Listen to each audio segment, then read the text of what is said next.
الحمدللہ وکفا وسلام علی عبادہ الذین اصطفیٰ اشہد ان لا الہ الا اللہ وحدہ لا شریک لہ واشہد ان محمدا عبدہ ورسولہ صلی اللہ علیہ وآلہ وسلم۔ اللہم صلی علی محمد وعلی آل محمد کما صلیت علی ابراہیم وعلی آل ابراہیم انکا حمید مجید۔ اللہم بارک علی محمد وعلی آل محمد کما بارکت علی ابراہیم وعلی آل ابراہیم انکا حمید مجید۔ اما بعد فاعوذ باللہ السمیع العلیم من الشیطان الرجیم من حمزہ ونفخہ ونفثہ۔ بسم اللہ الرحمن الرحیم۔ وما انفقتم من نفقة او نذرتم من نذر فإن اللہ یعلمہ وما للظالمین من انصار۔ اور جو کچھ تم خرچ کرو خیرات میں سے یا پھر نظر مانو اپنی نظروں میں سے، فإن اللہ یعلمہ، پس بے شک اللہ تعالیٰ اس کو جانتا ہے، وما للظالمین من انصار، اور ظالموں کے لیے کوئی مددگار نہیں ہے۔ آیت نمبر 270 سورۃ البقرہ۔ انفاق فی سبیل اللہ کا مضمون جاری ہے، اور گزشتہ درس کے اختتام پر جو آیت نمبر 269 ہم نے پڑھی تھی، اس میں اللہ کریم نے ایک حکمت کا تذکرہ فرمایا تھا کہ یؤتی الحکمت من یشاء، کہ اللہ تعالیٰ جس کو چاہتا ہے حکمت اور دانائی عطا فرماتا ہے۔ یعنی مال کے اعتبار سے جو مختلف قسم کے کانسیپٹس ہیں، اور اس کے خرچ کرنے کے اعتبار سے، اس کو کمانے کے اعتبار سے، اس کو دنیاوی زندگی میں اپنی پہلی ترجیح بنانے کے اعتبار سے مختلف قسم کے فلسفے، مختلف قسم کے خیالات اور مختلف قسم کے تصورات موجود ہیں، اور اللہ تعالیٰ جس کو چاہتا ہے وہ ان سارے خواہشات کو قابو کرنے کی حکمت اور دانائی عطا فرما دیتا ہے، اور جس کو اللہ تعالیٰ یہ حکمت اور دانائی عطا فرما دے فقد اوتی خیرا کثیرا، تو اس کو اللہ تعالیٰ نے یقیناً بہت بڑی بھلائی عطا فرما دی، اور نصیحت وہی پکڑتے ہیں جن کو اللہ تعالیٰ نے عقل عطا فرمائی۔ اب اسی مضمون کو آگے بڑھاتے ہوئے یہاں پہ صرف ایک بیانی انداز میں حقیقت بیان کی ہے، حکم کوئی نہیں ہے۔ وَمَا أَنفَقْتُم مِّن نَفَقَةٍ أَوْ نَذَرْتُم مِّن نَذْرٍ، یعنی تم کوئی نظر مانو یا تم کوئی خرچ کرو، اللہ سب جانتا ہے۔ فَإِنَّ اللَّهَ يَعْلَمُهُ، اللہ سب جانتا ہے۔ تو اس کا مطلب یہ ہے کہ خرچ کرنا ان مختلف فلسفوں کی بنیاد پر اور مختلف تصورات کی بنیاد پر ہو سکتا ہے۔ کوئی شخص جو ہے وہ اپنی ذاتی خواہشات کی تکمیل کے لیے خرچ کرتا ہے، کوئی شخص جو ہے وہ دنیا کو مزید بہتر بنانے کی اپنی سعی کے اندر، اس کی کوشش کے اندر مزید خرچ کرتا ہے، یا جہاں جہاں بھی خرچ کرتا ہے اس کا جواب تو اس کو قیامت کے دن اللہ کو دینا پڑے گا۔ اللہ کو تو سب معلوم ہے کہ ظاہراً کوئی شخص بھلے اللہ کے لیے خرچ کر رہا ہو، لیکن حقیقت میں ہو سکتا ہے کہ وہ اللہ کے لیے خرچ نہ کر رہا ہو، وہ کس لیے خرچ کر رہا ہے اللہ جانتا ہے۔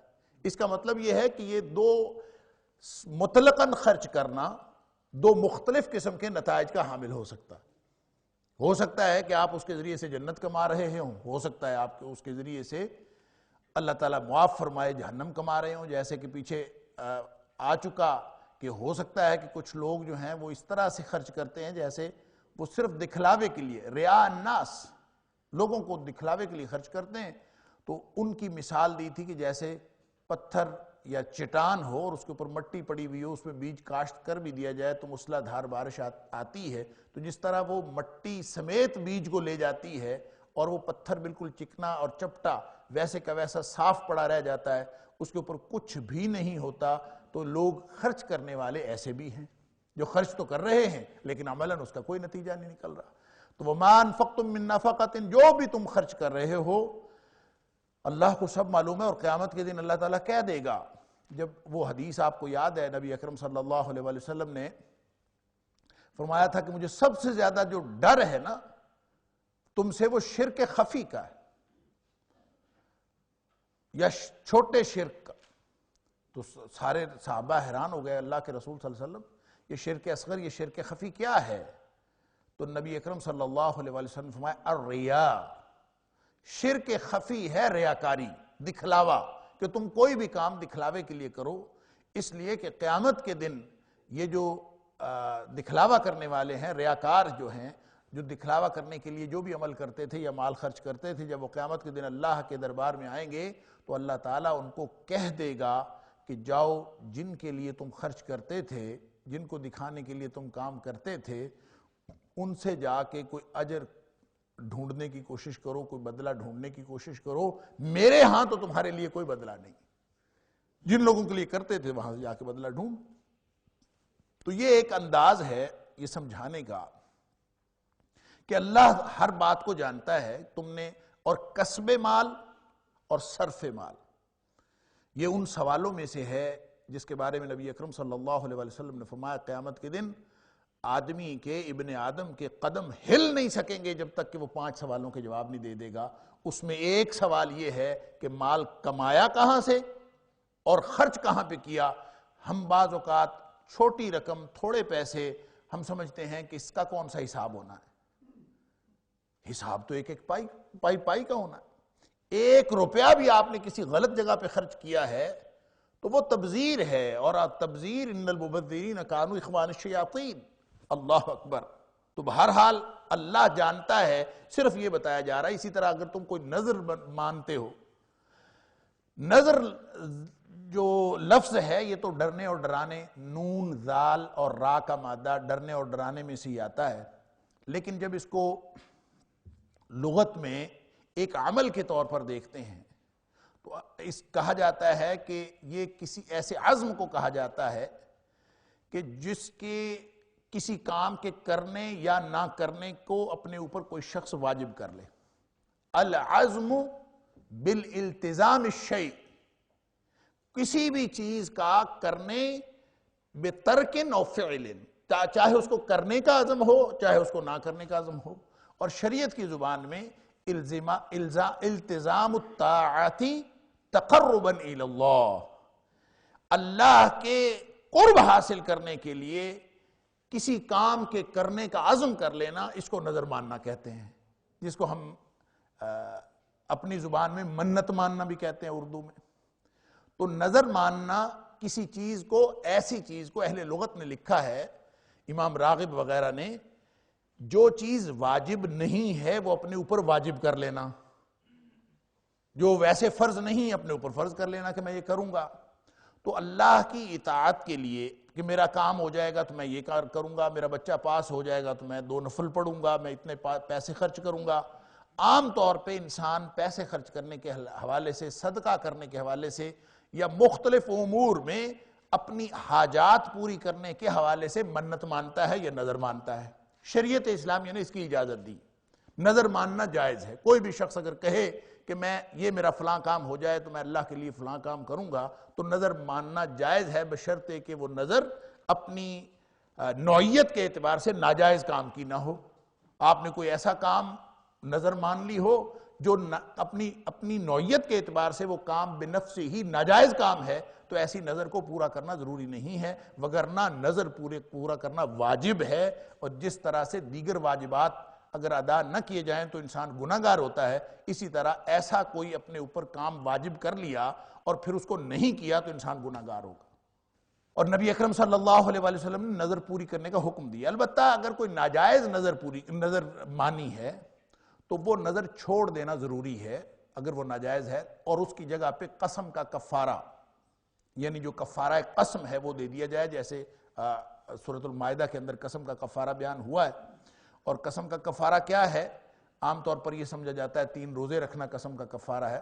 قسم کا کفارہ 3 روزے نہیں۔ سورۃ المائدہ میں اللہ تعالیٰ نے فرمایا کہ 10 مسکینوں کو کھانا کھلانا، 10 مسکینوں کو کپڑے پہنانا، یا پھر ایک غلام آزاد کرنا، یہ ہے اصل میں قسم کا کفارہ۔ 10 مسکینوں کو کھانا کھلانا، 10 مسکینوں کو کپڑے پہنانا اوسط درجے کے، جو تم خود کھاتے ہو یا جو تم خود پہنتے ہو، اور یا پھر ایک غلام آزاد کرنا۔ یہ 3 کام کرنا یہ قسم کا کفارہ ہے۔ اور نظر اگر نہ مانی جائے یا ایسی بات ہو جو مانی جا سکنے والی نہ ہو تو اس پر پھر مثال کے طور پہ حدیث کے اندر آتا ہے کہ کسی شخص نے کہا کہ اللہ کے رسول صلی اللہ علیہ وسلم میں نے نظر مانی تھی کہ میں بیت المقدس میں جا کے 2 رکعتیں پڑھوں گا، تو اب میں کیا کروں، میرا کام ہو گیا، اب میں کیا کروں؟ تو نبی کریم صلی اللہ علیہ وسلم، کیونکہ یہ ایک ایسی نظر تھی جو اس وقت کے حالات میں ناممکنات میں سے تھی کہ ایک شخص وہاں جائے 2 رکعتیں پڑھنے کے لیے، اتنا لمبا سفر، پیدل جائے، سواری پہ جائے، کیسے جائے؟ چونکہ یہ بظاہر ناممکنات میں سے تھی، تو نبی کریم صلی اللہ علیہ وسلم نے اس کو اجازت دی کہ تم یہیں پڑھ لو، تمہاری نظر پوری ہو جائے۔ کہتا ہے اللہ کے رسول صلی اللہ علیہ وسلم میں نے تو وہیں پڑھنے کی نظر مانی تھی، آپ نے پھر فرمایا یہیں پڑھ لو تمہاری نظر پوری ہو جائے گی۔ کہتا ہے میں نے تو وہیں پڑھنے کی نظر مانی تھی، نبی پاک صلی اللہ علیہ وسلم فرمایا جاؤ اور پڑھو پھر جا کے۔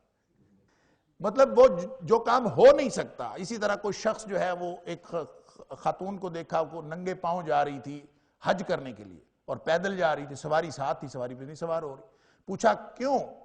تو بتایا گیا کہ اس نے نظر مانی ہے کہ میں پیدل اور بغیر جوتے کے وہاں جاؤں گی اور سواری پہ سوار نہیں ہو رہی۔ تو نبی پاک صلی اللہ علیہ وسلم فرمایا نہیں، سواری پہ سوار ہو جاؤ، اور اس طرح سے یہ کوئی ضروری نہیں ہے، جو کام آپ نے طے کر لیا ایک ناجائز کام ہے، خام خواہ اپنے آپ کو مشقت میں ڈالا، تو اس پر قسم کا کفارہ دینا چاہیے۔ بہرحال یہ جو انسان اپنے اوپر کام واجب کرتا ہے، نظر مانتا ہے، یہ عبادات میں سے ایک عبادت ہے۔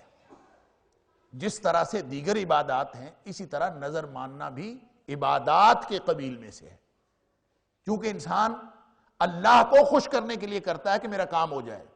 انسان جس سے کام ہونے کی توقع رکھتا ہے، اس کے لیے، اس کی خوشنودی کے لیے طے کرتا ہے کہ میں یہ کروں گا۔ جب آپ اللہ کی خوشنودی کے لیے کوئی کام کرتے ہیں تو وہ پھر عبادات کی قبیل میں سے ہے، اور جب آپ وہی کام کسی اور کی خوشنودی کے لیے کریں گے تو گویا آپ اللہ کی عبادت کو چھوڑ کر کسی اور کی عبادت کر رہے ہیں۔ اسی لیے نظر اللہ کے علاوہ کسی کی بھی ماننا شرک کے زمرے میں آتا ہے۔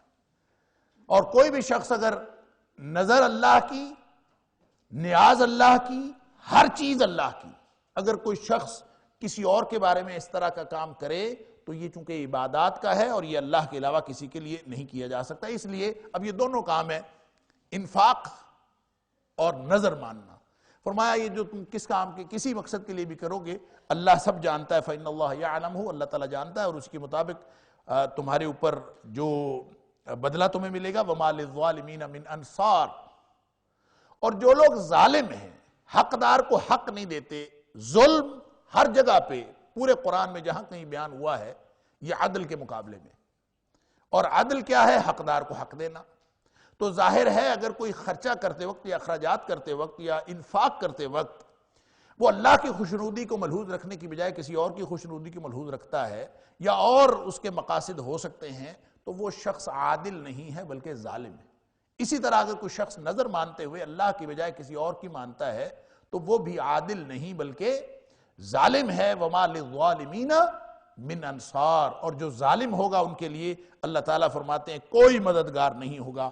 إِن تُبْدُوا الصَّدَقَاتِ فَنِعِمَّا هِيَ، اگر تم صدقات کو ظاہر کرو، دکھا کے دو، فَنِعِمَّا هِيَ، یہ بھی بڑی اچھی بات ہے کہ تم ظاہر کر کے دو۔ وَإِن تُخْفُوهَا، اور اگر تم اس کو چھپاؤ، خفیہ رکھو، وَتُؤْتُوهَا الْفُقَرَاءَ، اور اس کو خفیہ طور پر دے دو فقیروں کو، محتاجوں کو، فَهُوَ خَيْرٌ لَكُمْ، تو یہ زیادہ بہتر ہے تمہارے لیے۔ وَيُكَفِّرُ عَنْكُمْ مِنْ سَيِّئَاتِكُمْ، اور اس طرح وہ دور کر دے گا تمہاری برائیاں تم سے۔ سیئہ کا مطلب ہوتا ہے برائی، اور برائی کو دور کرنے کے 2 مطالب ہوتے ہیں۔ ایک معنی تو یہی ہے کہ اللہ تعالیٰ تمہارے گناہ معاف کر دے گا، اور ایک معنی یہی ہے سیئہ ہر قسم کی تکلیف کو بھی کہتے ہیں، ہر اس بری چیز کو کہتے ہیں جو انسان کی طبیعت پر یا انسان کے دماغ پر جسمانی طور پر، ظاہری طور پر یا نفسیاتی طور پر انسان کے لیے بری محسوس ہو اور تکلیف دہ ہو، ہر وہ چیز سیئہ ہے۔ لہذا یکفر عنکم سیئاتکم، قرآن میں جہاں کہیں بھی اس کا ذکر ہوا ہے اس کا مطلب یہی ہے کہ گناہ بھی اللہ تعالیٰ معاف کر دے گا۔ ایک معنی غلطیاں معاف کرنا ہے، اور دوسرا معنی ہر قسم کی برائیاں دور کر دینا، گویا دنیاوی اخروی تکالیف بھی اس سے دور ہوتی ہیں۔ یکفر عنکم سیئاتکم واللہ بما تعملون خبیر، اور اللہ تعالیٰ تمہارے تمام اعمال سے باخبر ہے. واللہ، اور اللہ تعالیٰ، بما تعملون، جو کچھ تم کرتے ہو، خبیر، خبر رکھنے والا. خبیر فعیل کے وزن پہ، اس طرح کی اس وزن پہ جتنی بھی صفات اللہ تعالیٰ کی آتی ہیں اس میں استقلال پایا جاتا ہے. کیا مطلب؟ خبیر کا معنی ہوگا ہمیشہ خبر رکھنے والا. یہ نہیں ہے کہ ایک دفعہ اللہ کو خبر ہو گئی اور اگلے لمحے نہیں ہوئی، نعوذ باللہ من ذالک، یا پچھلے لمحات کی خبر نہیں تھی. خبیر کا معنی ہے کہ اللہ تعالیٰ تمہارے تمام اعمال سے اس طرح باخبر ہے کہ پوری خبر اس کو ہمیشہ کی ہے، پچھلے لمحات کی بھی اور اگلے لمحات کی بھی. اس کے اندر استقلال پایا جاتا ہے. اب یہاں پہ صدقات ظاہر کرنے کی بات ہوئی، موضوع وہی چل رہا ہے، انفاق فی سبیل اللہ. ظاہر کریں یا خفیہ دیں. آپ لوگ جانتے ہیں کہ نبی اکرم صلی اللہ علیہ وسلم کی متعدد احادیث ہیں جس میں خفیہ خرچ کرنے کو بہت فضیلت والا کام قرار دیا گیا، اور یہاں فرمایا گیا کہ اگر ظاہر بھی کرو تو اچھا ہے. اس آیت کے شان نزول میں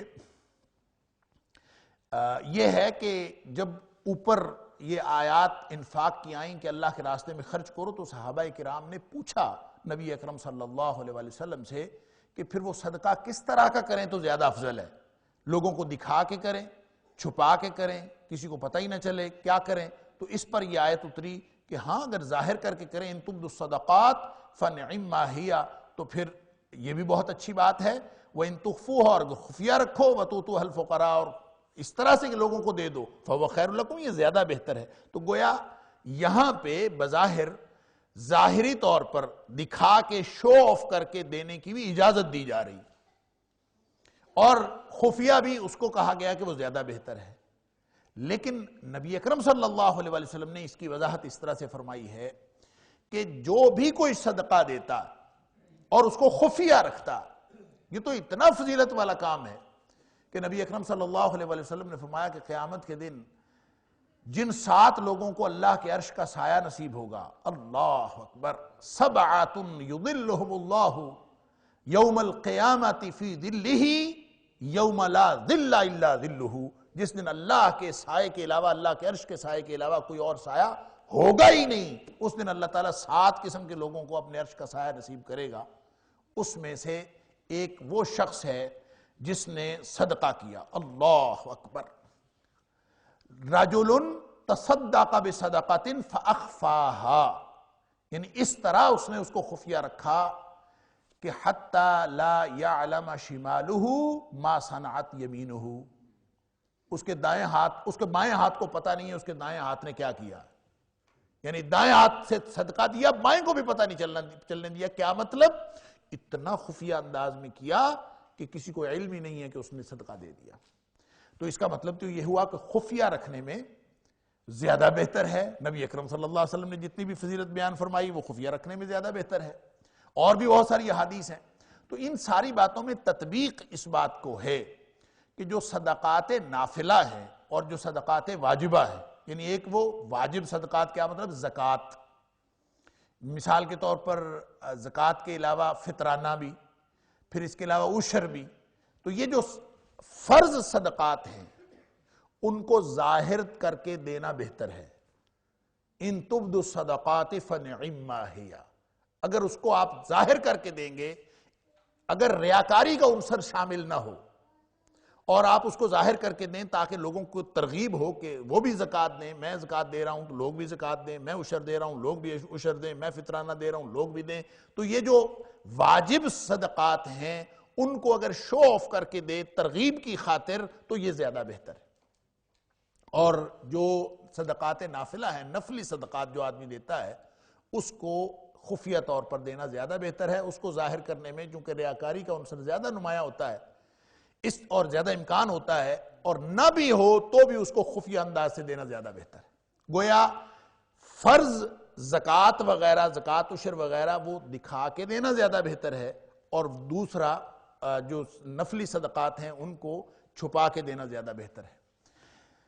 اس سے علماء نے ایک اور مسئلہ بھی اخذ کیا ہے، اور وہ لگتا بھی وہ حقیقت بھی ہے کہ اللہ تعالیٰ نے جتنے فرض عبادات ہیں، جتنے فرائض ہیں، ان سب کو اوپن رکھا ہے. مثلا آپ نے نماز پڑھنی ہے تو فرضی نماز مسجد میں جا کے پڑھیں گے.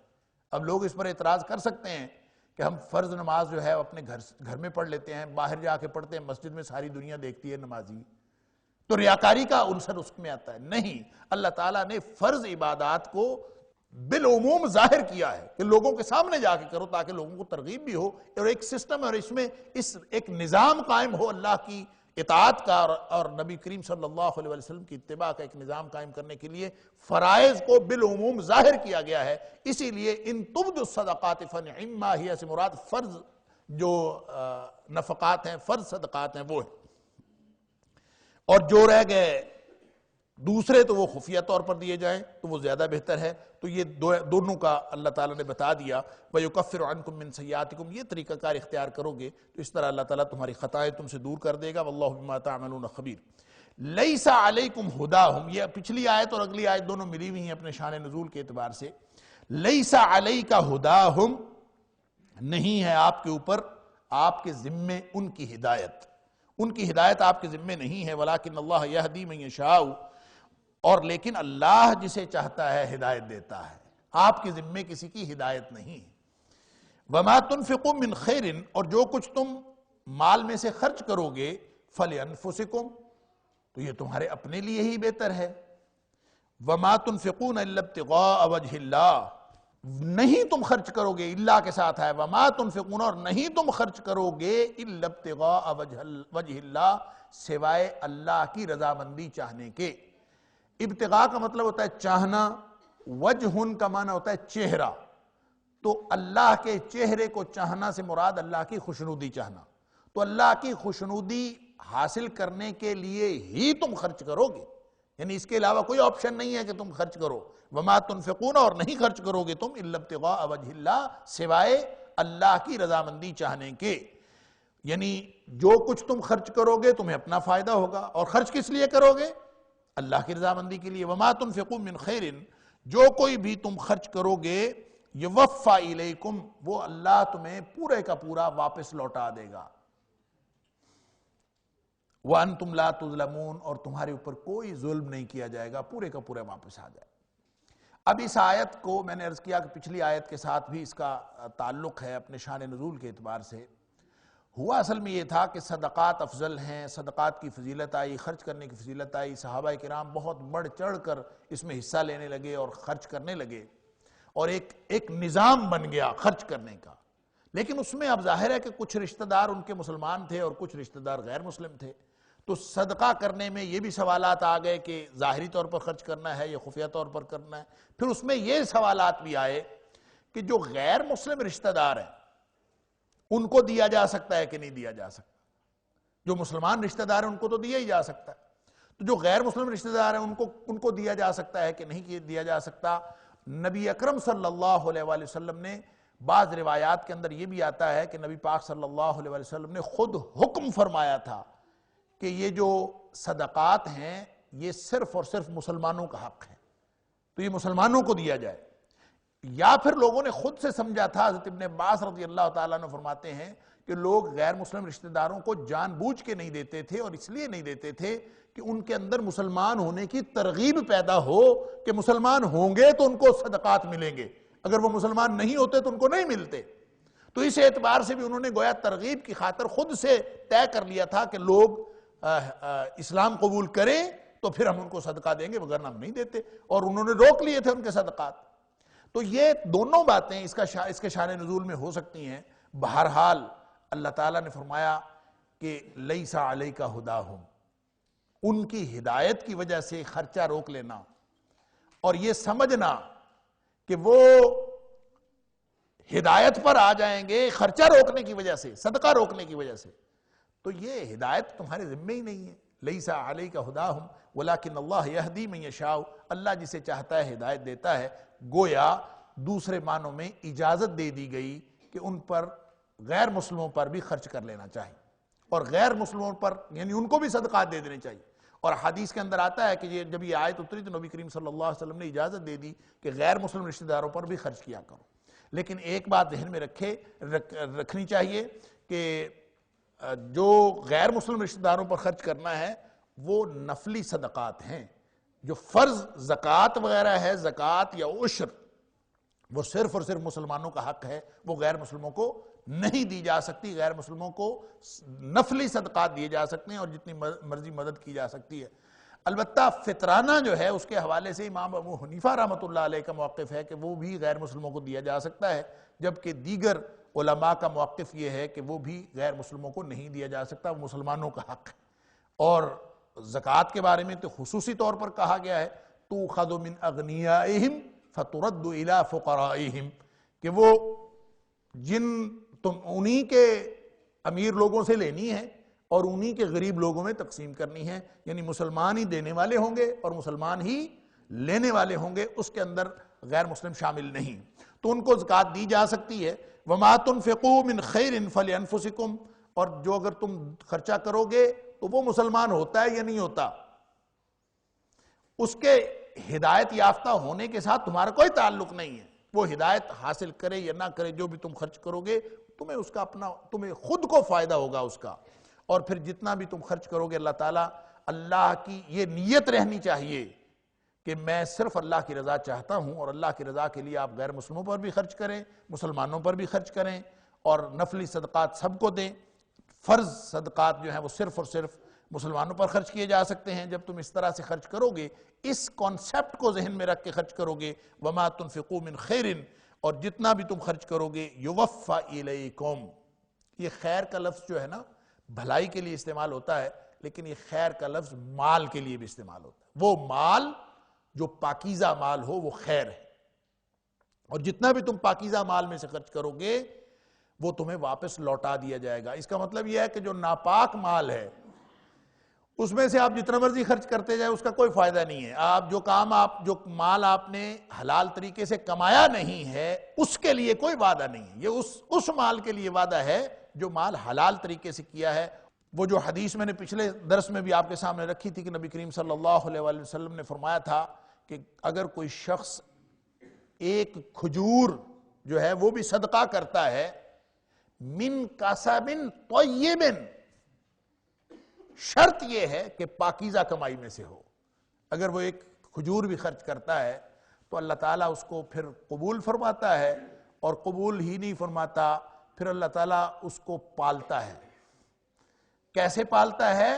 کما یربی احدکم فلوہ، جیسے تم اپنے بچھڑے کو پالتے ہو، کوئی پالتو جانور پیٹ رکھ کے اس کو پالتے ہو، تو اللہ تعالیٰ اس صدقے کو پالتا ہے حتیٰ کہ وہ پہاڑ کے برابر ہو جاتا ہے یا اس سے بھی بڑا ہو جاتا ہے۔ تو ایک کھجور کو، تو اس کا مطلب یہ ہوا کہ جو کسب طیب سے دیا جائے گا، جو حلال کمائی سے دیا جائے گا، اس کے لیے وعدہ ہے، حرام کمائی والوں کے ساتھ کوئی وعدہ نہیں ہے۔ اور اگر کمائی حلال ہے تو وَأَنْتُمْ لَا تُظْلَمُونَ، يُوَفَّى إِلَيْكُمْ، یہ واپس بھی لوٹایا جائے گا، پورا اجر دیا جائے گا اور ظلم نہیں کیا جائے گا۔ لِلْفُقَرَاءِ الَّذِينَ اُحْصِرُوا، اب یہاں پہ جو اگلی آیت شروع ہو رہی ہے پورا تسلسل ہے اسی مضمون کا۔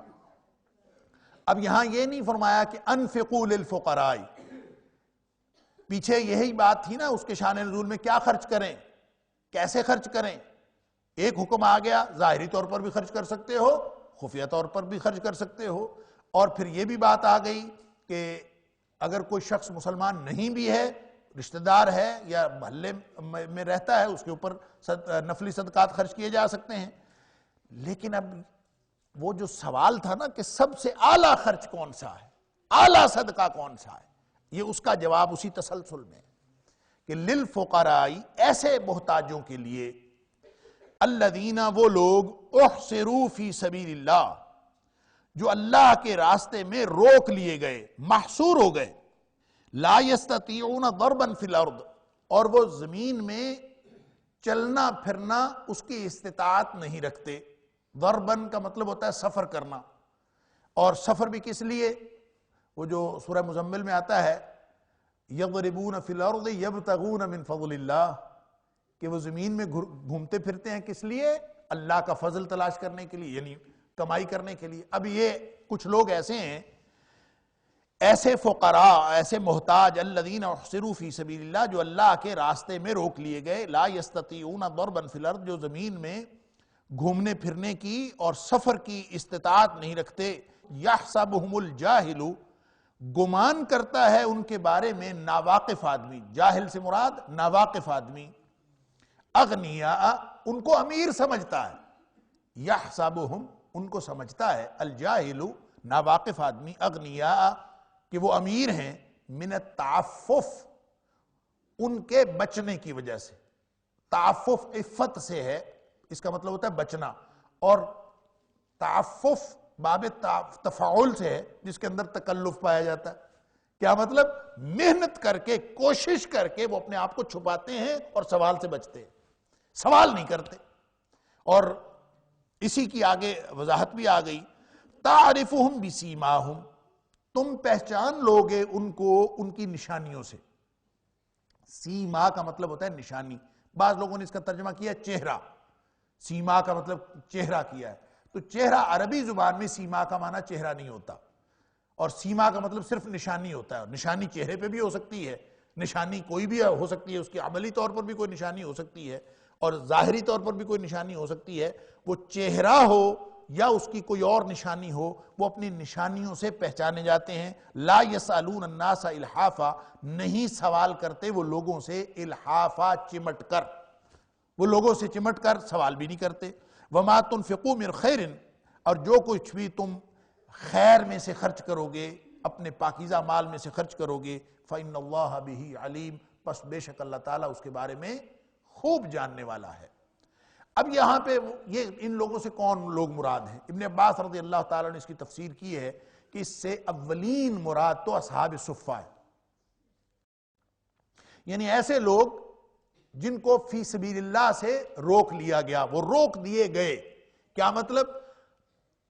یا تو فی سبیل اللہ میں صرف دو چیزیں ہیں، وہاں جو سورہ توبہ کے اندر زکوٰۃ کے مصارف میں فی سبیل اللہ ہے آیا ہے وہاں بھی، اور یہاں بھی فی سبیل اللہ سے مراد دو مصارف ہیں بنیادی طور پر۔ ایک مصرف، ایک فی سبیل اللہ وہ ہوتا ہے جو اللہ کے راستے میں جہاد کرنے کے لیے جائے، وہ مجاہد فی سبیل اللہ ہو، اور وہ اس وجہ سے کہ وہ جہاد کرتا ہے تو باقی دنیاوی امور سر انجام دے نہیں سکتا، وہ اپنے معاش کا کوئی معاش کے لیے یا فکر معاش کے لیے کوئی کام کر نہیں سکتا، نہ وہ نوکری کر سکتا ہے، نہ وہ کاروبار کر سکتا ہے۔ احصروا فی سبیل اللہ وہ جہاد کے لیے روک لیے گئے۔ دوسرا اس سے مراد ہے وَتُعُلِّمَ لِلدِّينِ وہ لوگ جو دین پڑھاتے ہیں اور دین پڑھتے ہیں یا دین سیکھتے اور سکھاتے۔ یہ دونوں خصوصیات اصحاب صفہ میں موجود تھیں۔ اصحاب صفہ وہ مہاجرین میں سے تھے، وہاں بیٹھے رہتے تھے اور دین سیکھتے سکھاتے تھے، قرآن پاک حفظ کرتے تھے، قرآن پاک یاد کرتے تھے، احادیث یاد کرتے تھے، اور پھر جب وقت آتا تھا تو جہاد کے لیے بھی جاتے تھے۔ گویا کہ وہ پارٹ ٹائم مسلمان نہیں تھے، فل ٹائم فی سبیل اللہ، اپنی پوری زندگی اللہ کے راستے میں لگا دی۔ لہٰذا ایسے لوگوں پر خرچ کرنا یہ سب سے بہترین صدقہ ہے، ان لوگوں پر۔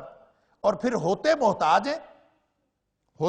ہیں لیکن یحسبہم الجاہل اغنیاء من التعفف لوگ اس کو ان کے تعفف کی وجہ سے، تعفف کیا ہے اس کی وضاحت ہے لا یسالون الناس الحافا، کس چیز سے بچتے ہیں؟ سوال سے بچتے، اسی کی وضاحت اللہ کریم نے فرما دی۔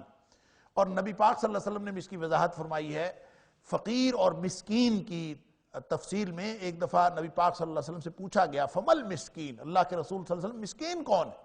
آپ نے فرمایا تھا مسکین وہ نہیں ہے جو ایک لقمے کے لیے یا دو لقموں کے لیے جگہ جگہ پھرتا رہے کہ مجھے دے دو مجھے دے دو۔ لیس المسکین الذی تردہ الاکلا، بعض میں آتا ہے لقمہ، ایک لقمے کے لیے یا اکلا کے لیے، ایک لقمے یا اکلتان دو لقموں کے لیے وہ جگہ جگہ پھرتا رہے، مانگتا پھرے، یا ایک کھجور اور دو کھجوریں مانگتا پھرے جگہ جگہ، وہ مسکین نہیں۔ پھر کون ہے مسکین؟ نبی پاک صلی اللہ علیہ وسلم فرمایا الذی لا یجد غنا، اللہ اکبر۔ یا بخاری شریف کی روایت میں ہے لیس لہ غنا، نسائی کی روایت میں ہے لا یجد غنا۔ اس کا کیا مطلب ہے؟ اس کا مطلب یہ ہے کہ کمائی تو وہ کرتا ہے، ایسا نہیں ہے کہ بالکل اس کے پاس کچھ بھی نہیں ہے، اس کے پاس جو اس کے ذرائع آمدن ہیں اس کی ضرورتوں سے کم ہے، اس کی ضرورت پوری نہیں ہوتی اس سے۔ مسکین وہ ہے الذی لا یجد غنا، جو بے نیاز نہیں ہو پاتا اپنے ساری ضرورتوں سے، اس کی ضرورتیں پوری نہیں ہوتی اس کے وسائل سے، اللہ اکبر، لیکن وہ لوگوں سے سوال بھی نہیں کرتا، اور لوگوں سے سوال نہیں کرتا، بخاری کی روایت میں ہے وَيَسْتَحْيِي وَلَا يَسْأَلُ النَّاسَ إِلْحَافًا، یہی بات نبی پاک صلی اللہ علیہ وسلم نے فرمائی کہ وہ لوگوں سے، وہ شرمندگی کی وجہ سے وہ شرماتا ہے اور وہ لوگوں سے سوال نہیں کرتا، حالانکہ اس کے جو اخراجات پورے نہیں ہوتے، اور اخراجات پورے نہ ہونے کی وجہ سے وہ کسی کو بتاتا بھی نہیں ہے، سوال بھی نہیں کرتا، وَلَا يُفْتَنُ بِهِ فَيَتَصَدَّقُ عَلَيْهِ، اور نہ ہی اس کے ظاہری احوال سے پتہ چلتا ہے کہ اس کے اوپر کوئی خرچی کر دے۔ اب کتنا مشکل ہے اس کو ڈھونڈنا، بظاہر وائٹ کالر ہے، بظاہر اس کے حالات بہت اچھے ہیں، لیکن ناواقف آدمی جس کو اس کے اندر کے حالات معلوم نہیں ہیں، وہ اس کو کیسے پہچانے؟ نہ تو اس نے مانگنا ہے کہ مجھے دے دو، اور نہ ہی اس نے کبھی ظاہر ہونے دینا ہے کہ اس کو کسی چیز کی ضرورت ہے، وَلَا يُفْتَنُ بِهِ، وہ ظاہر بھی نہیں کرتا۔ تو جب ظاہر بھی نہیں کرتا اور سوال بھی نہیں، کسی سے مانگتا بھی نہیں ہے، تو کیسے پتا چلے گا کہ یہ شخص جو ہے وہ حقدار ہے اور اس کو دینا سب سے زیادہ بہتر ہے؟ اس کی ایک نشانی تو یہ ہے، یعنی آگے فرمایا تَعْرِفُهُمْ بِسِیمَاهُمْ، وہ اپنی نشانی سے پہچانے جائیں گے، اور نشانی کیا ہے؟ ایک نشانی تو یہ ہے کہ فی سبیل اللہ ان کی زندگی اللہ کے لیے وقف ہوگی، وہ اگر سارے کام صرف اللہ کے لیے کر رہے ہیں، اور ان کی ضرورت پوری کرنا یہ بہترین صدقہ ہے، بہترین انفاق یہ ہے کہ آپ ان کو ڈھونڈیں اور ان لوگوں کو ڈھونڈ کر ان کو خرچ کریں جو سوال بھی نہیں کرتے۔ اب کس چیز کو پہچان لیتے ہیں؟ یہ تعارفوں بسیماہم جو ہے نا، ان کی نشانی سے وہ پہچانے جاتے ہیں۔ اس کے لیے بھی دو مختلف مفاہیم ہیں۔ ایک مفہوم تو یہ ہے، دیکھیں نا پیچھے بات ہوئی ہے کہ ہیں وہ ضرورت مند، یحسبہم الجاہل اغنیاء من التعفف، وہ غنی سمجھے جاتے ہیں اپنے سوال نہ کرنے کی عادت کی وجہ سے اور اپنی خودداری کی وجہ سے، جو خودداری کی طبیعت ان کو اللہ نے دی ہے اور وہ اپنے آپ کو چھپاتے ہیں، اس کی وجہ سے پتہ نہیں چلتا، ناواقف آدمی سمجھ نہیں پاتا۔ تو پھر یہ جو بات فرمائی تعرفہم بسیماہم، آپ ان کی نشانی سے ان کو پہچان لیں گے، تو پھر کون سی نشانی ہے جس سے پہچان لیں گے؟ نشانی سے یہ پہچان لیں گے کہ ضرورت مند ہیں، یا نشانی سے یہ پہچان لیں گے کہ یہ امیر ہیں؟ یہ نہیں پتہ چلے گا، اس لیے کہ سوال انہوں نے نہیں کرنا، اور ظاہری طور پر لوگ ان کو امیر آدمی سمجھتے ہیں۔ تو نشانی کیا ہے؟ نشانی ان کی صرف یہ ہے کہ انہوں نے اپنی زندگی اللہ کے لیے لگائی ہوئی ہو، اور وہ یا مجاہد فی سبیل اللہ ہیں، فل ٹائم یہی کام کر رہے، اور یا پھر اللہ کے دین کا علم سیکھتے اور سکھاتے ہیں، ان کو کوئی اور کام نہیں ہے۔ ایسے لوگوں کو ڈھونڈ کر ان کے اوپر خرچ کرنا یہ بہترین صدقہ ہے۔ وما تنفقوا من خیر، جو کوئی بھی تم خرچ کرو گے، سارے ہر طرح کے اخراجات جو کیے ہوئے ہیں وہ اللہ کو معلوم ہے، فإن اللہ بہ علیم، لیکن بہترین صدقہ یہی ہے کہ ان لوگوں پر خرچ کیا جائے جو اپنی زندگیاں اللہ کے دین کے لیے لگائے ہوئے۔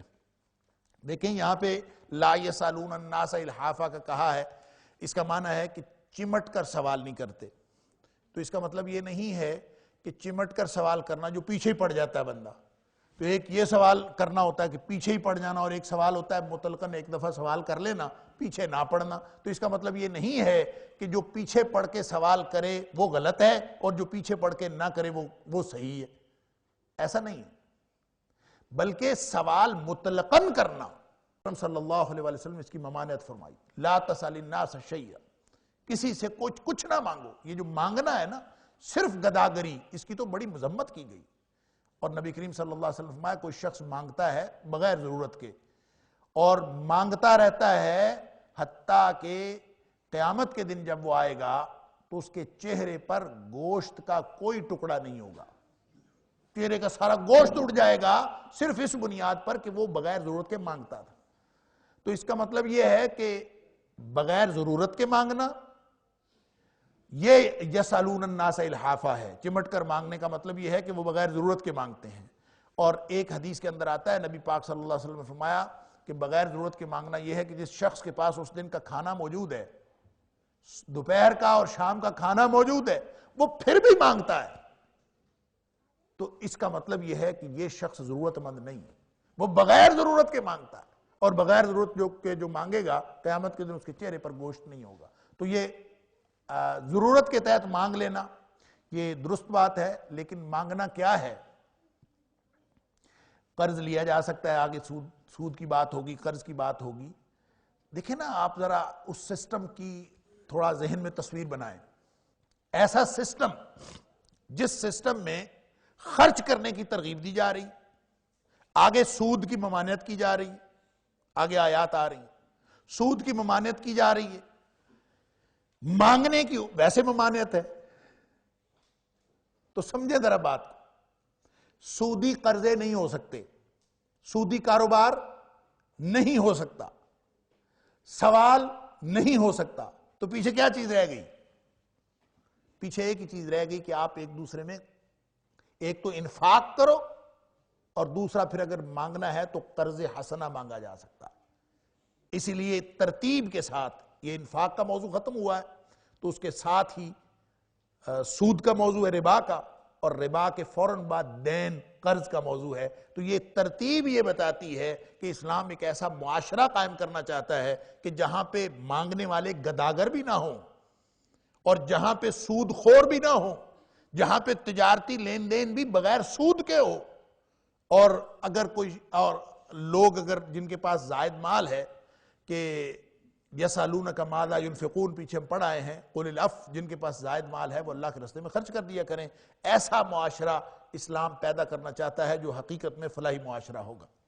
الذین ینفقون اموالہم باللیل والنہار، اب اسی کی وضاحت کی جا رہی ہے، جن کو اللہ نے اتنا مال دے دیا ہے کہ ان کے مال زائد ہیں ان کے پاس، اور وہ خرچ کرتے ہیں اپنے مالوں کو باللیل والنہار، رات دن خرچ کرتے ہیں، سرا وعلانیہ، خفیہ بھی اور علانیہ بھی۔ اب یہ خفیہ سے مراد کون سے صدقات ہوں گے؟ نفلی صدقات ہوں گے۔ علانیہ کون سے؟ فرض صدقات۔ فَلَهُمْ أَجْرُهُمْ عِنْدَ رَبِّهِمْ، ان کے لیے ان کا بدلہ ہے ان کے رب کے پاس، وَلَا خَوْفٌ عَلَيْهِمْ، اور نہیں ہوگا ان کے اوپر کوئی خوف، وَلَا هُمْ يَحْزَنُونَ، اور نہ ہی وہ غمگین ہوں گے۔ الَّذِينَ يَأْكُلُونَ الرِّبَا، اب یہ ساتھ ہی ربا کی بات آ گئی۔ وہ لوگ جو ربا کھاتے ہیں، ربا کا مطلب لفظی معنی ربا کا ہوتا ہے اضافہ، زیادتی، کسی بھی چیز میں اضافہ وہ ربا ہوتا ہے۔ الذین یاکلون الربا لا یقومون الا کما یقوم الذی یتخبطہ الشیطان من المس، جو لوگ سود کھاتے ہیں یا ربا کھاتے ہیں، لا یقومون، نہیں کھڑے ہوں گے وہ، الا مگر، کما اس طرح کہ جو یقوم ہو، جو کھڑا ہوتا ہے، الذی وہ شخص، یتخبطہ الشیطان، جس کو مخبوط کر دیا ہو، مخبوط الحواس بنا دیا ہو، خبتی بنا دیا ہو شیطان نے، من المس، چھو جانے کے ساتھ، جس کو شیطان نے چھو کر خبتی بنا دیا یا مخبوط الحواس بنا دیا، اس طرح یہ لوگ اٹھیں گے۔ لا یقومون، کھڑے ہوں گے، کہاں سے کھڑے ہوں گے؟ شارحین اور مفسرین کا خیال یہ ہے کہ اس کا مطلب ہے قبروں میں سے جب اٹھیں گے قیامت والے دن، تو یہ مخبوط الحواس اٹھیں گے، جیسے کسی شخص کو جن چمٹا ہوا ہو اور شیطان نے اس کو مخبوط الحواس بنا دیا ہو، اس طرح سے۔ ذالک بانہم، یہ اس لیے ہوگا، بانہم قالوا، کہ انہوں نے یہ کہا، انما البیع مثل الربا، کہ جو تجارت ہے وہ بھی تو سود کی طرح ہے، وہ بھی ربا کی طرح ہے، بیع اور تجارت میں کیا فرق ہے؟ وَأَحَلَّ اللَّهُ الْبَيْعَ وَحَرَّمَ الرِّبَا، حالانکہ اللہ نے حلال کیا ہے تجارت کو اور حرام کیا ہے سود کو، ربا کو۔ فَمَنْ جَاءَهُ، پس جس کے پاس آ جائے، موعظۃ من ربہ، اس کے رب کی طرف سے نصیحت، فَانْتَهَا، اور پھر وہ رک گیا، فَلَهُ مَا سَلَف، تو اس سے پہلے جو کچھ گزر چکا وہ اسی کا ہو گیا۔ وَأَمْرُهُ إِلَى اللَّهِ، اور اس کا معاملہ اللہ کے سپرد ہے۔ وَمَنْ عَادَ، لیکن جو کوئی پھر اعادہ کرے، پھر وہی کام کرے، فَأُولَئِكَ أَصْحَابُ النَّارِ، تو ایسے لوگ جہنمی ہیں، ہم فیہا خالدون، ہمیشہ جہنم کے اندر رہیں گے۔ یہ بات شروع میں آ چکی جب سورہ بقرہ کا آغاز ہو رہا تھا، جن کو جو نمازیں قائم کرتے ہیں، متقین مومنین کی صفات بیان ہو رہی ہیں، نمازیں قائم کرتے ہیں اور جو کچھ ہم نے رزق دیا ہے اس میں سے خرچ کرتے ہیں۔ وہاں میں نے ایک بات عرض کی تھی کہ اسلام کی جو معیشت ہے، پورا نظام معاشی ہے، وہ انفاقی معیشت ہے، خرچ کرنے کی معیشت ہے۔ وَمِمَّا رَزَقْنَاهُمْ کا مطلب ہے دیا اللہ نے، ينفقون وہ خرچ کرتے ہیں، تو گویا خرچ کرنا کیلکولیٹ ہوتا ہے، کون کتنا خرچ کر رہا ہے سب اللہ کو معلوم ہے۔ وَمَا أَنفَقْتُم مِّن نَفَقَةٍ ہم پیچھے پڑھائے ہیں، اور نَذَرْتُم مِّن نَذْرٍ فَإِنَّ اللَّهَ يَعْلَمُهُ اللہ اس کو جانتا ہے۔ تو کتنا خرچ کیا جا رہا ہے یہ ہے اصل میں کیلکولیشن، اور جس چیز کو اس کے نتیجے میں انسان حاصل کرتا ہے، یعنی خرچ کرنے کے نتیجے میں، مال کے نتیجے میں جو منافع انسان حاصل کرنا چاہتا ہے، وہ منافع اس کو آخرت میں منافع ملے گا، جس کے بارے میں اللہ تعالیٰ نے فرمایا کہ من ذا الذی یقرض اللہ قرضا حسنا، اللہ تعالیٰ جتنا چاہے اس کو بڑھا چڑھا کے واپس کرے۔ اچھا، یہ قرض دینا اللہ کو اور خرچ کرنا گویا دینے والی معیشت ہے۔ اس کے مقابلے میں ایک معیشت ہے، پوری دنیا کا ایک نظام ہے، اور وہ نظام ہے کہ میرا مال بڑھے۔ مال دینا، یہ اس سے مال بظاہر کم ہوتا ہے، اور جب آپ مال لگاتے ہیں، کہیں انویسٹمنٹ کرتے ہیں، تو آپ مال بڑھانے کی کوشش کرتے ہیں۔ تو انویسٹمنٹ کے ذریعے سے جو آپ کے پاس منافع آتا ہے، وہ بھلے تجارت کے ذریعے ہو، بھلے وہ سود کے ذریعے سے ہو، اصل میں پیچھے اس کے فلسفی یہ ہوتی ہے کہ میں اپنے مال کو بڑھاؤں۔ تو مال کو بڑھانے کی فلسفی، جس کے بارے میں اللہ تعالیٰ نے فرمایا کہ وہ مال جو بڑھتا ہے، جو لوگ مال لگاتے ہیں بڑھنے کے لیے، کہ لِيَرْبُوَ فِي أَمْوَالِ النَّاسِ، کہ لوگوں کے مال میں اپنا مال ڈال کے اس کو بڑھانا چاہتے ہیں، فَلَا يَرْبُو عِنْدَ اللَّهِ، وہ اللہ کے ہاں کوئی نہیں بڑھتا۔ دنیا میں ہو سکتا ہے بڑھ جائے، آپ کا بینک بیلنس بڑھ جائے، اکاؤنٹس آپ کا بھر جائیں سارے پیسوں سے، اللہ کے ہاں وہ نہیں بڑھتا۔ وَمَا آتَيْتُم مِّن زَكَاةٍ، ایک طرف تم نے مال لگایا پیسے لینے کے لیے، اور ایک طرف تم نے مال لگایا صرف خرچ کرنے کے لیے۔ وَمَا آتَيْتُم مِّن زَكَاةٍ تُرِيدُونَ وَجْهَ اللَّهِ، کہ تم نے مال دیا صرف یہ چاہتے ہو کہ اس کے نتیجے مجھے اللہ کی رضامندی حاصل ہو جائے۔ اور فرمایا اولئک هم المضعفون، یہی وہ لوگ ہیں جن کو اصل منافع ملے گا، جن کا مال بڑھتا ہے وہ اصل میں یہ بڑھتا ہے۔ لہذا فلسفی یہ ہے، اسلام کی معیشت یہ ہے کہ پیسے دیے جائیں، اور سودی معیشت یہ ہے کہ پیسے لیے جائیں۔ یہ ہے فرق دیے جانے کا اور لیے جانے کا۔ لہذا پوری سے سودی معیشت کے اندر مال بڑھانے کا اور مال کو ہر صورت میں اس میں اضافے کی خواہش رکھی جاتی ہے، اور اسی کو ٹارگٹ کر کے مقصد بنا کے پورا جو معاشی سسٹم ہے وہ اسی کے گرد گھومتا ہے۔ اسلام کا پورا معاشی سسٹم انفاق کے گرد گھومتا ہے۔ اب ایک طرف سود ہے اور ایک طرف انفاق ہے۔ انفاق کا مضمون، اس کے ساتھ ہی سود کا مضمون، کہ جو لوگ سود کھاتے ہیں وہ کھڑے ہوں گے اس طرح سے جیسے وہ مخبوط الحواس ہوں۔ اب اس کے بارے میں نے عرض کیا کہ مفسرین نے تو یہ کہا کہ قیامت کے دن اس طرح سے کھڑے ہوں گے مخبوط الحواس، عقل ماری گئی ہو جیسے۔ اور ہمارے محترم ڈاکٹر اسرار صاحب کہا کرتے تھے کہ یہ تو قیامت کی اور قبر کی بات ہے، اور وہاں کیا ہوگا وہ تو اللہ جانتا ہے۔ وہ کہتے ہیں کہ اس کا عملی مظاہرہ دیکھنا ہو تو سٹاک ایکسچینج میں جا کے دیکھ لیا کریں، کہ سٹاک ایکسچینج میں جتنے لوگ کھڑے ہوتے ہیں آپ ان کو ذرا غور سے دیکھیں، وہ جس چکر میں وہ پڑے ہوئے ہوتے ہیں وہ ایسے ہی لگتا ہے سارے خبتی ہوئے ہیں، ان کو پتہ نہیں کیا پاگل ہیں، دیوانے ہیں۔ ٹیلی فون کان کو لگایا ہوا ہے، کسی نے دوسرا ٹیلی فون پکڑا ہوا ہے، ریٹ بڑھ گیا، ریٹ کم ہو گیا، یہ پکڑ لو یہ پکڑ لو، آپ ذرا دیکھیں تو صحیح۔ اور میں کہتا ہوں یہ صرف سٹاک ایکسچینج کی بات نہیں ہے، ہر طرح کے منڈیوں اور بازاروں کی بات ہے۔ آپ جب وہاں جا کے لوگوں کو دیکھیں ایسے ہی لگتا ہے لوگ خبتی ہوئے ہوئے، اور پیسے کے پیچھے خبتی ہونا، جہاں جتنا زیادہ پیسہ انوالو ہوگا، جہاں جتنا زیادہ سود انوالو ہوگا، اتنا زیادہ آپ کو لوگ خبتی نظر آئیں گے، مخبوط الحواس اور پاگل اور دیوانے نظر آئیں گے۔ جتنا زیادہ جو ایکٹیویٹی سودی ایکٹیویٹی ہے، سودی نظام ہوگا، آپ کو لوگوں کی سمجھ نہیں آئے گی، ان کی فطرت بگڑی ہوئی، حواس باختہ، اور بالکل ایسے جیسے پاگل اور دیوانے ہوں، وہ اس طرح کا بیہیو کرتے ہیں۔ یہ تو دنیا میں ہم مظاہرے دیکھ سکتے ہیں، اور اصل بات لا یقومون الا کما یقوم الذی یتخبطہ الشیطان، اس کا تعلق قبر سے اٹھنے اور قیامت کے دن کے ساتھ ہے۔ وہاں اللہ جانے کیا حالات ہوں گے، اللہ تعالیٰ معاف فرمائے۔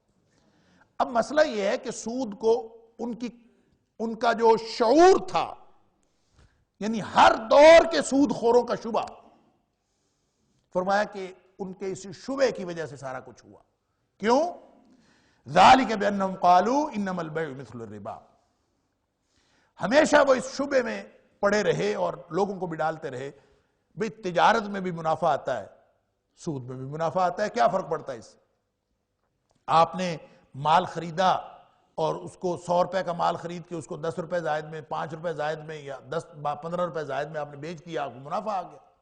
آپ نے وہی 100 روپیہ کسی کو دے دیا اور اس سے آپ نے 110 وصول کر لیے، کیا فرق پڑتا ہے اس سے؟ 10% پہ آپ نے دے دیا، 5% پہ دے دیا، تو اس میں بھی منافع آیا، اس میں بھی منافع آیا. یا آپ کسی کو پیسے دے دیتے ہیں اور پر منتھ اس سے لیتے رہتے ہیں کہ جناب میں آپ کو 1,00,000 روپیہ دے دیتا ہوں، 5,000 روپے پر منتھ آپ مجھے دیتے جائیں، کیا فرق پڑتا ہے؟ یا اس کی بجائے آپ نے 1,00,000 کی کوئی دکان خریدی اور کوئی جگہ خریدی اور اس کو آپ نے 5,000 روپے پر منتھ پہ کرائے پہ دے دی، تو وہ بھی وہاں سے بھی آپ کو 1,00,000 کی انویسٹمنٹ کے بعد 5,000 روپے آ رہا ہے، یہاں بھی آپ کو 1,00,000 کی انویسٹمنٹ کے بعد 5,000 روپے آ رہا ہے.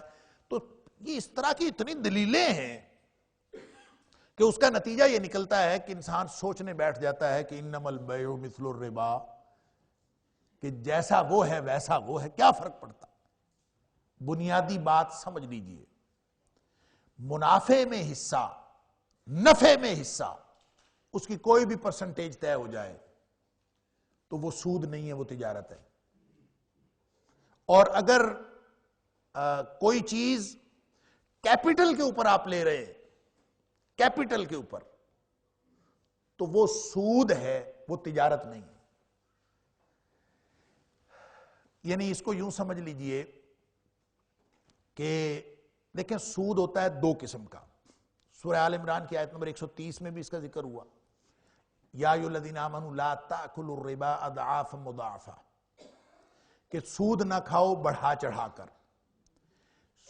ربا میں نے عرض کیا کہ لفظی معنی اس کا ہے بڑھوتری اور اضافہ اور زیادتی، اور شریعت کی زبان میں ہر وہ مال جو کیپٹل سے بڑھ جائے، جو راس المال سے زائد ہو، وہ ربا کہلاتا ہے. اللہ اکبر. اور اس کے بارے میں حضرت علی رضی اللہ تعالیٰ عنہ کا قول یا حضرت فضالہ بن عبید رضی اللہ تعالیٰ عنہ کا قول پیش کیا جاتا ہے کہ کل قرض جر منفعتا فہو وجہ من وجوہ الربا یا فہو الربا. ہر وہ قرض جس کے بدلے میں منافع حاصل کیا جائے، قرض دیا اس کے بدلے میں آپ نے نفع حاصل کیا، کسی بھی طرح کا نفع حاصل کیا تو وہ سود ہے، اور وہ آپ نے اس کے اوپر زائد لیا اور وہ سود ہے. ایک تو ہو گیا قرض کی صورت میں. اچھا، اس سے لوگوں نے یہ بھی شبہ ڈال لیا کہ قرض پر جو ہوتا ہے وہ تو سود ہوتا ہے، لیکن تجارت میں جو دیا جاتا ہے وہ تو سود نہیں ہوتا. حالانکہ علامہ طبری نے اس کی تفسیر میں لکھا ہے کہ نبی اکرم صلی اللہ علیہ وسلم کے دور میں جو لوگ اس وقت سودی کاروبار کرتے تھے، یعنی ایک تو قرض کا سسٹم تھا سودی، دوسرا تجارتی سسٹم بھی سود پر تھا، اور انہوں نے علامہ طبری نے یہ لکھا ہے کہ لوگ جو تھے وہ سود لیتے دیتے تھے، یتبایعون بہ، وہ اس کے ساتھ تجارت کرتے تھے سود کے ساتھ. اب سود کے ساتھ تجارت کیسے ہو گئی بھائی؟ یعنی قرآن تو کہہ رہا ہے انما البیع مثل الربا، بیع اور چیز ہے، تجارت اور چیز ہے، اور سود کے ساتھ تجارت یہی ہے کہ آپ اس میں مدت جو ہے وہ اس کا تعین کر لیں اور مدت کے عوض منافع لیں. اپنے کیپٹل کو، اپنے جو اصل زر ہے اس کو آپ رکھ لیں اور اس کو مدت طے کر لیں کہ اتنی مدت کے ساتھ ساتھ مجھے اتنا منافع آتا جائے گا، تو یہ تجارت کے اندر سود ہو جائے گا. اور علامہ سیوطی نے غالباً در منثور کے اندر انہوں نے اس کی بڑی وضاحت کی ہے کہ کس کس قبیلے کے کون کون سے تجارتی کاروبار تھے اور ان کی تفصیلات کیا تھیں جو لوگ ایک دوسرے کے ساتھ سود کا کاروبار کرتے تھے.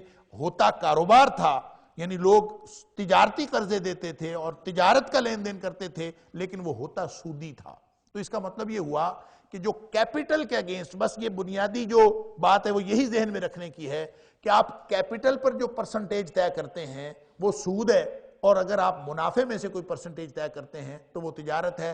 فرق اس میں صرف یہ ہے کہ جب آپ منافع میں سے شرح طے کریں گے تو وہ منافع میں بھی اور نقصان میں بھی دونوں کی شرح ہوگی. مثلاً اگر 1,00,000 کے اوپر 10% طے کر لیا جائے تو وہ سود ہوگا کیپٹل کے اگینسٹ. اگر طے کر لیا، اگر طے کر لیا کہ 1,00,000 روپے انویسٹ کرو، اس میں سے جتنا پیسے آئیں گے اس میں سے ہم 50-50 کر لیا کریں گے، چاہے 40-60 کر لیں گے، چاہے 70-30 کر لیں گے، آپس میں ہم جو بھی اس کا حساب کر لیں، اس میں سے بھی اگرچہ منافع 1,000 یا 10,000 ہی آپ کے پاس آئے، 1,00,000 کے اوپر آپ کے پاس 10,000 ہی آئے، لیکن آپ نے پرسنٹیج طے کیا منافع کے اوپر، تو یہ حلال ہوگا، یہ تجارت ہوگی.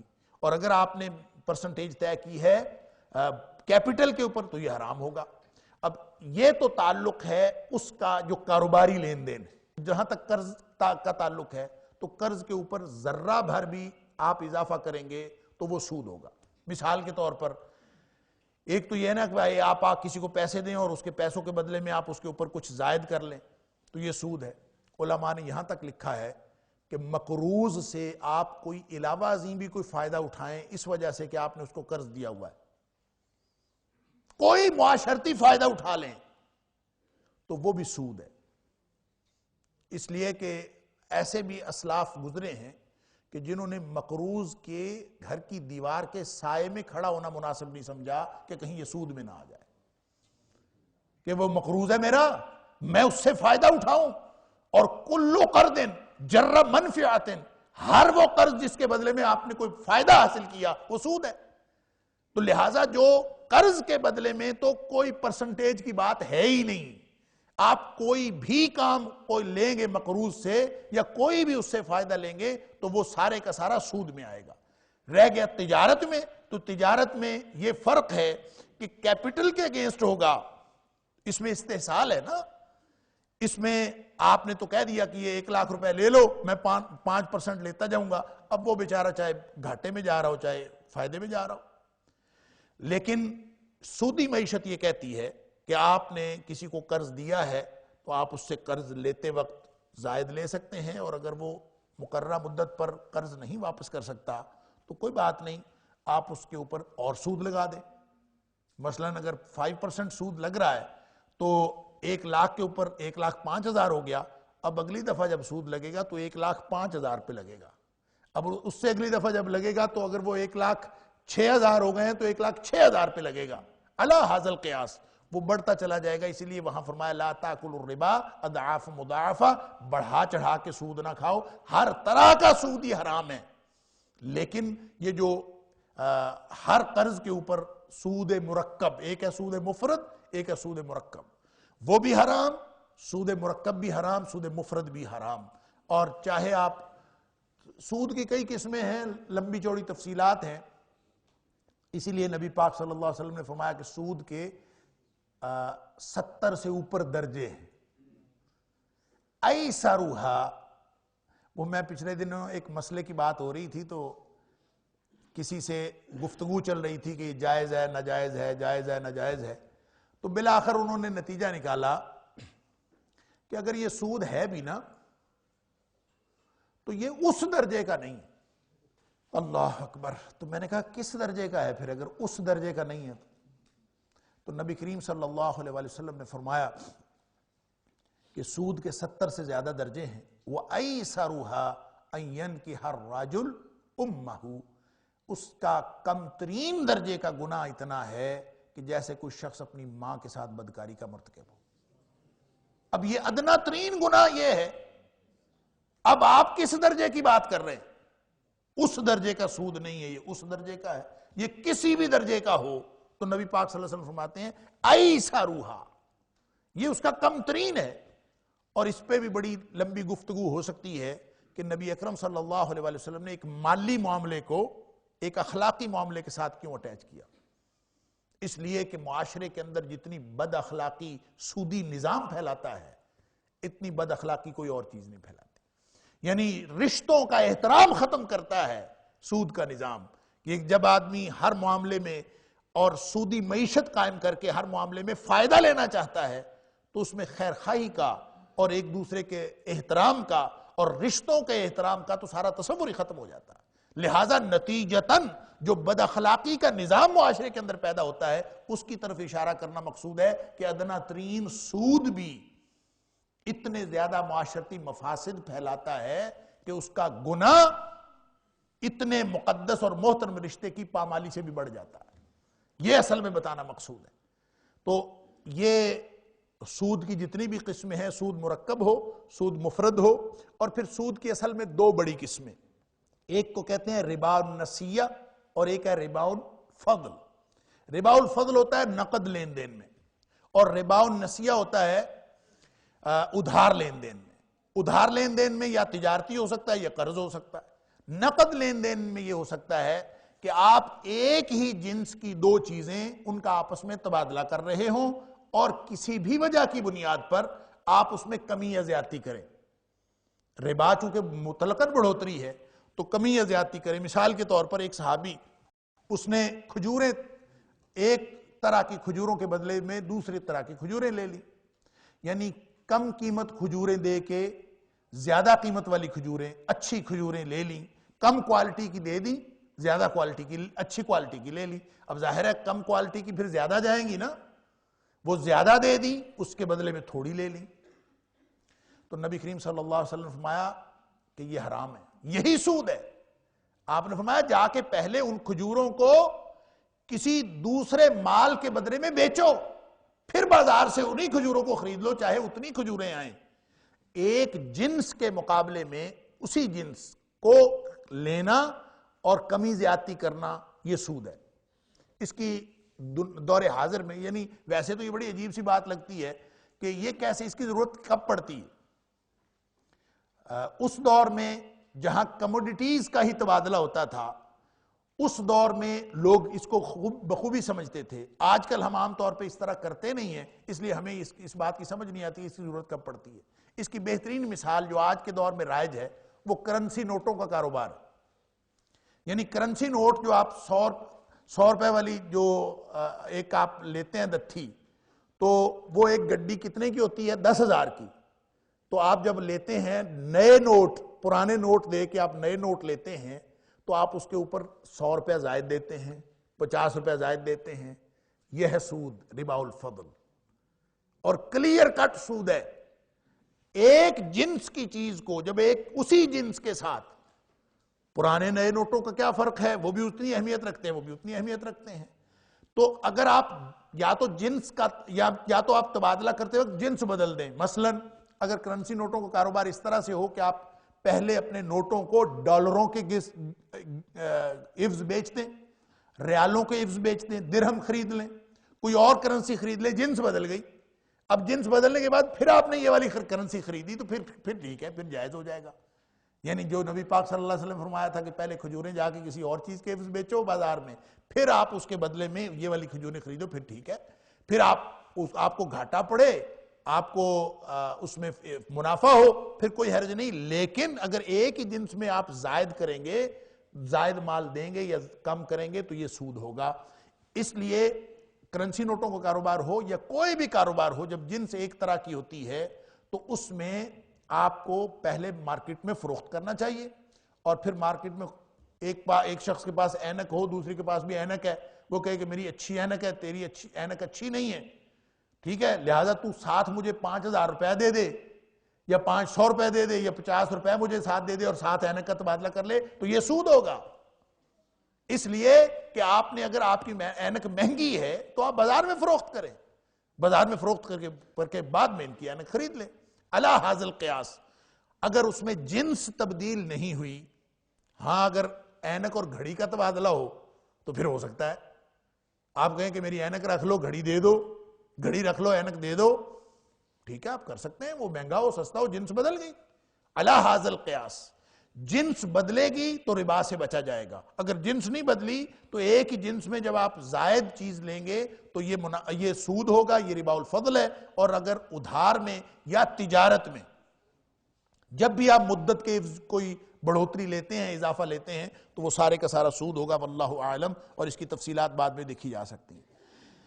اللہ تعالیٰ فرماتا ہے کہ ان کا یہ شبہ ہمیشہ سے رہا، حالانکہ بہت بنیادی اور جوہری فرق ہے اس میں کہ آپ اگر کیپٹل کے اگینسٹ، راس المال کے اگینسٹ کسی سے کرایہ طے کر لیتے ہیں اپنے پیسوں کا، تو اس کا مطلب ہے وہ تو پیسوں کو جب استعمال کرے گا تو وہ ہو سکتا ہے منافع لے، ہو سکتا ہے اس کو گھاٹا پڑ جائے، ہو سکتا ہے اس کے سارے پیسے ضائع ہو جائیں، لیکن آپ کا تو وہ 5,000 یا 10,000 جو اس کے اوپر ہے وہ کھڑا ہے، اصل زر بھی کھڑا ہے، اور آپ کے وہ پیسے بھی آپ نے لینے ہی لینے ہیں۔ اس لیے اس استحصال کی اور اس ظلم کی اسلام اجازت نہیں دیتا۔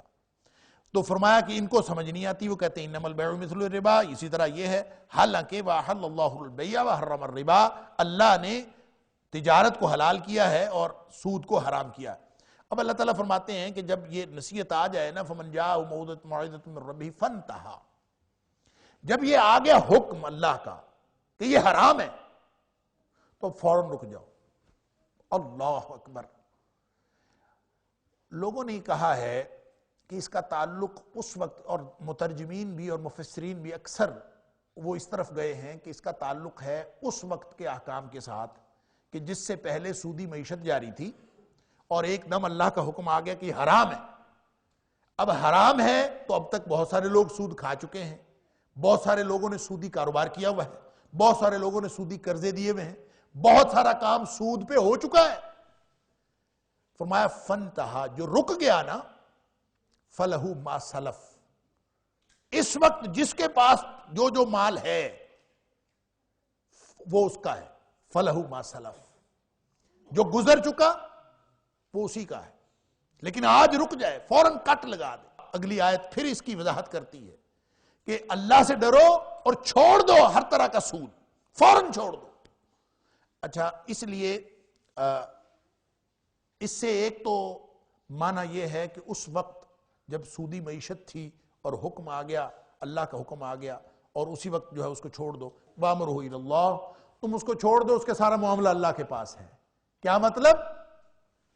کہ جو اس سے پہلے ہو چکا اور جو کسی نے کھا لیا، کسی کے پاس زیادتی ہوگی، کسی کے اوپر زیادتی نہیں ہوئی، وہ اللہ تعالیٰ خود ہی اس کو پورا کرے گا۔ آپ پورا نہیں کر سکتے، اس کا حساب آپ نہ کریں، بلکہ اس کا حساب اللہ کے سپرد۔ اب میں اس کو اٹیچ کروں گا اس آیت کے ساتھ جو آیت نمبر 278 ہے، یہ درمیان والی آیات ہم بعد میں پڑھ لیتے ہیں۔ یا ایھا الذین آمنوا اتقوا اللہ وذروا ما بقی من الربا، اے ایمان والو یا ایمان کا دعویٰ کرنے والو، اتقوا اللہ، اللہ سے ڈرو، وذروا ما بقی من الربا، جو باقی سود ہے سارا چھوڑ دو۔ اور فرمایا کہ ان کنتم مومنین، اگر تم مومن ہو تو سارا ہی چھوڑ دو، اب تک کا سب چھوڑ دو۔ اسی لیے نبی پاک صلی اللہ علیہ وسلم خطبہ حجۃ الوداع کے موقع پر فرمایا کہ میں سب سے پہلے اپنے چچا عباس کا سود، اب وہ چچا عباس کا سود سے مراد وہ سود جو ان کے ذمے تھا یا انہوں نے لینا تھا، ایک دم ختم۔ اب اس سے پہلے جو پینڈنگ معاملات ہیں ان کا کیا ہوگا؟ ان کے بارے میں اللہ تعالیٰ فرماتا ہے کہ جو آج تک کا کیا ہوا، آپ آج رک جائیں تو پچھلا اللہ تعالیٰ معاف کر دے گا، باقی معاملہ اللہ کے سپرد۔ اس کا مطلب یہ ہے کہ جو راس المال ہے وہ تو آپ لے سکتے ہیں، سود نہیں لے سکتے۔ کسی کا راس المال کسی کے پاس گیا ہوا ہے وہ آپ لے لیں، اور کسی کا آپ کے پاس آیا ہوا ہے وہ دے دیں، لیکن سود آپ نہیں لے سکتے۔ اس کا ایک تعلق تو اس وقت کے ساتھ ہے، لیکن ایک تعلق آج کے ساتھ بھی ہے، اس کی طرف آپ کی توجہ چاہتا ہوں۔ آج اس وقت جب ہمیں اللہ کا حکم پتہ چل گیا کہ سود حرام ہے اور اللہ اور اس کے رسول صلی اللہ علیہ وسلم کے خلاف جنگ ہے، آگے آیات آ رہی ہیں ساری، جب ہمیں پتہ چل گیا تو پھر اس کو فوری طور پر رکنا ضروری ہے۔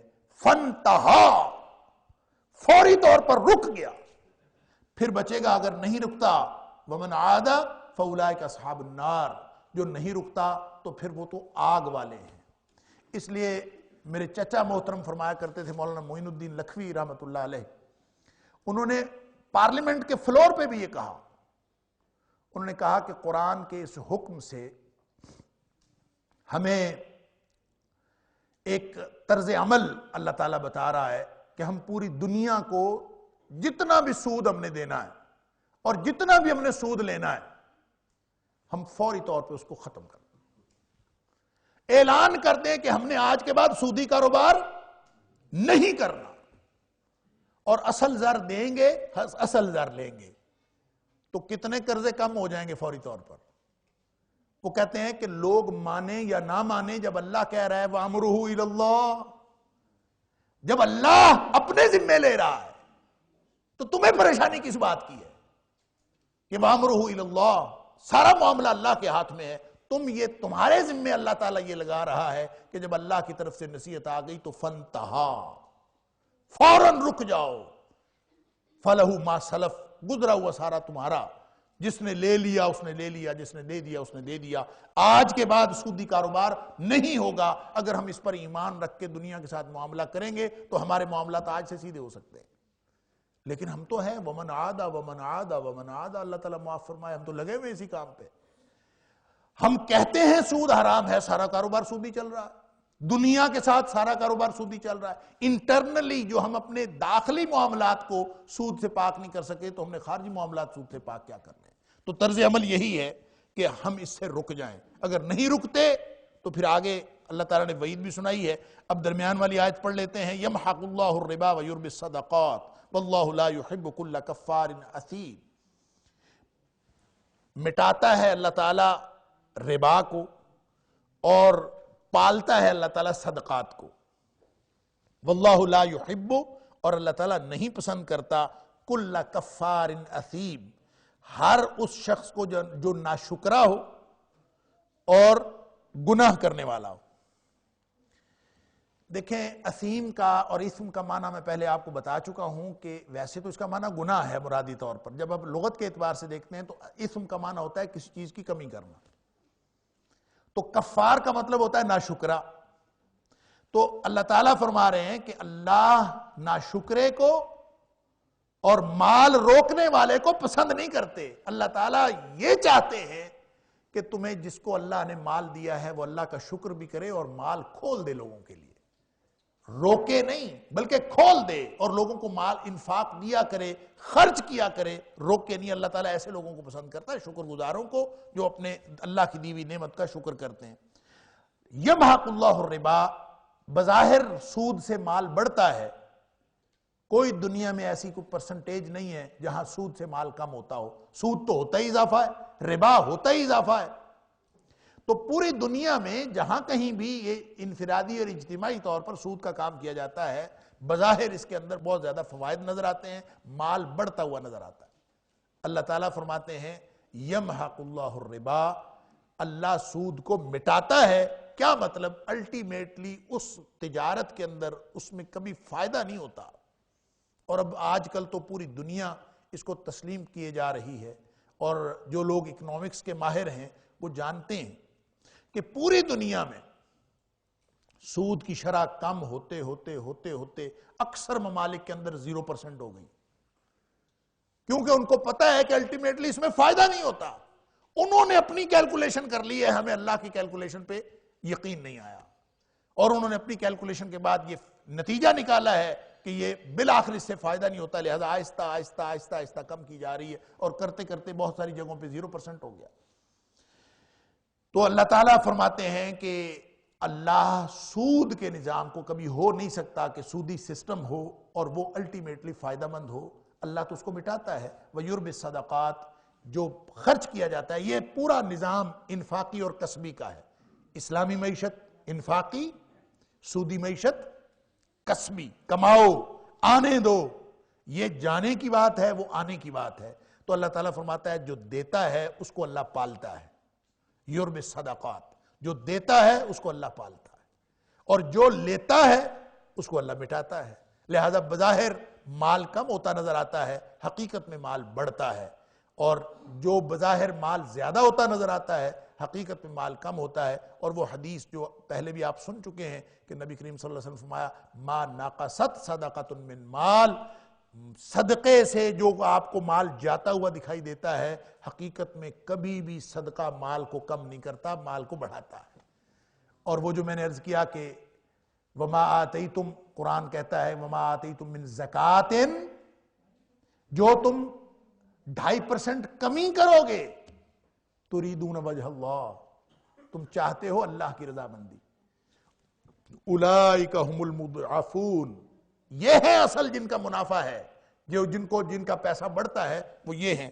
تو اللہ تعالیٰ سودی نظام کو مٹاتا ہے، تجارتی نظام کو اور خاص طور پر صدقات کے، یہاں تجارت کی بات بھی نہیں کی گئی کہ تجارت کے نظام کو اللہ تعالیٰ جو ہے وہ بڑھاتا ہے، بلکہ فرمایا تجارت حلال ہے، جائز ہے۔ بس کیا مطلب کہ کسی کے پاس مال ہے تو پہلی ایک بات تو یہ، ایک صورت تو یہ ہو سکتی ہے کہ وہ سود کھاتا ہو، وہ اپنا مال، کیونکہ ہر شخص کو ضرورت ہے کہ وہ مال کو بڑھانے کی کوشش کرتا، تو سب سے پہلی صورت تو یہ ہو سکتی ہے کہ آپ اپنا مال دے دیں اور کسی ایسی جگہ فکس ڈپازٹ میں کہ میرے پیسے اتنے سالوں میں اتنے بڑھ جائیں گے، ٹھیک ہے جی۔